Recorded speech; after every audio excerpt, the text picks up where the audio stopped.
When they said, would you come and do Some Mothers Do Have 'Em, did it take you more than about 5 seconds to say yes? It took me about 2 seconds, even though I was petrified of saying yes, because it's huge boots to fill. You're talking about Michael Crawford, you're talking about Frank Spencer, an icon, one of the biggest sitcom characters in British history ever, and so well loved. And when he came back a couple of years ago and did something on Sport Relief, that was a bit that blew it out of the park. Everybody was waiting to see what Frank Spencer was getting up to. So to take it on is a huge, huge thing.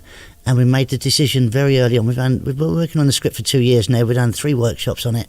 And we discovered very early on the mistake to make would be to try and do an impression of Michael Crawford.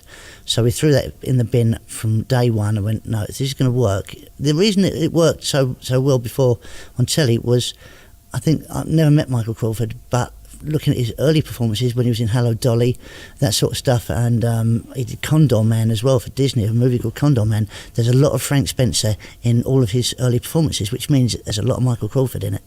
This was before Michael even made Frank Spencer, so you can't emulate that and try and do an impression because it wouldn't be real. So the only way to make it real is to put me into Frank, and that's what we do.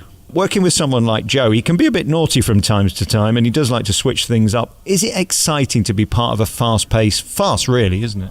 Yes, he has a massive role, and I think that he would be taking a big risk if he went off-piste, as it were. By the way, this play is going to be published by French's. Isn't that fantastic? Isn't that wonderful? Yes, he has a lot of words to say, and I think he would find it difficult to get back on the track again with a fast-moving farce, which this is. Really, it's a love story, okay, I know he'll say that, but it's also a farce, and you can't really take time out to have your own bit of fun on the side because you'd never get back on the train. Everybody else will have moved on. It's a bit of a terrifying role in a way because you can't half sell it. You've got to knock it out the park 8 times a week, and I guess it's a triple threat of your performance matched with the set looking good and the script being perfect. Any one of those things wrong, it wouldn't work, would it? That's exactly it. That is exactly it. It's those 3 things you have to. The audience have to believe that I'm Frank when I go through the door. The only way they can believe that is for me to not act, and so I don't. There's no acting required from me. I go out there, and as you'll see when you watch the show tonight, I am myself out there with this, and for some reason or other Frank Spencer fits me like a glove. I don't act at all. It's my life. It's great. I think the 3rd week of rehearsal, or the 2nd, if you've got 3 weeks, which we had, you think, why did they cast me? I'm never going to be able to, this is impossible. And you look at everybody else, they're all so good. And that's a great thing. That moment where you realise that everybody's so good and you think, well, I hope I'm like them. I hope that I can, produce what they're producing. And then the last week you all pull together, and then the first night, you're all holding hands. And we've had a lovely time so far, so long may it last. And I've been talking to Joe for weeks through the rehearsal and through opening night and all that, and it's always gone well. This show just feels right, doesn't it? Yes, it's a lovely feeling. I come on early for my entrances and stand in the wings like Mrs. Overall, listening, because it's just, they're going to get this bit. Yes. And then they get something different, and that's the joy. The show's the same. It's the audience that's different. There's a lot of secrets in that set there, and I don't want to give anything away. But we were very lucky on day 1 of rehearsals. We were lucky to be able to play on the set because it's so technically demanding. This, I had to learn the script before I got on day 1 rehearsals. 130 pages of dialogue. I'm on 128 of them.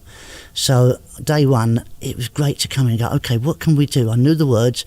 What can I get my head stuck in today? What can I fall over today? What can I break? What can I destroy in this whole performance that isn't already in the script? And that's what we did. We built it layer by layer by layer until we have this magnificent jigsaw of mayhem. How dangerous is it? I mean, could you actually die during the show? Well, strangely enough, without giving anything away, yeah. There was, very early on, there's one of the stunts to do in the second half, which works really well, and it still works now, but it was put together with metal spikes in to hold it in place. And if one of those metal spikes had gone out of place, that could have killed me if it had gone in the wrong place. So what we've done, we've got rid of the spikes now and using magnets, which I hate it when I'm the cleverest man in the room. If I'm the cleverest man in the room, we're in trouble. But on that day, I was. I went, why are we doing this? What? Because if any one of these could hit me in the face or the jugular, I'm dead. They went, yeah, but it won't, will it? Well, it might do. Look, this is the law of physics. No one knows where that's going to land or where I'm going to land. Okay, well, what do you want to do? Well, let's get rid of the spikes, shall we? And so we got rid of the spikes, magnets. I can still get hurt, but I don't think I'm going to die now. And it is a very physical role. I mean, you've done lots of parts over the years. Probably The Producers was a massive show that you're in, but this one particularly is pushing you on every level. The dialogue equaled with the physicality. It's a tough gig, isn't it? This is probably the hardest, but also the best thing I've ever done. You know, I say that with complete conviction. The minute I come through the door, hello Betty, I'm home. That's it. The place goes up straight away, and it's not for me. It's like almost like the audience put on a pair of slippers that they recognise, and it's not the voice, because I don't do Michael's voice.